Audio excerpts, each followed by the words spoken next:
కాబట్టి భయపడవసరలా. మీరు పరలోక పౌరసత్వం కలిగిన వారు అనే విషయాన్ని గుర్తుపెట్టుకోండి. ఈ లోక సంబంధులు కాదు మీరు. దేవుడు ఈ లోక నుంచి వేరుపరిచాడు. నీవు పరలోక ప్రతినిధివి. నీవు పరలోక అధికారంతో నింపబడిన దానివి. పరలోక అధికారంతో నింపబడి ఈ లోకంలో పరలోకం కోసం కొంతమంది సైన్యాన్ని సిద్ధపరచాలి.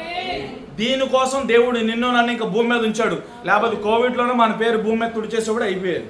హల్లెలూయా. నువ్వు ఇంకా మారు మనసు పొందలేదేమో, అందుకే దేవుడు పేరు ఉంచాడు. నీతో ఇంకా దేవుడు పని ఉంది కాబట్టి దేవుడు నీ పేరు ఉంచాడు. నువ్వు దేవుని చేతిలో బలమైన కిరీటంగా, బలమైన ఆయుధంగా, దేవుని నోటి బోరగా వాడబడాలని దేవుడి పేరు ఉంచాడు.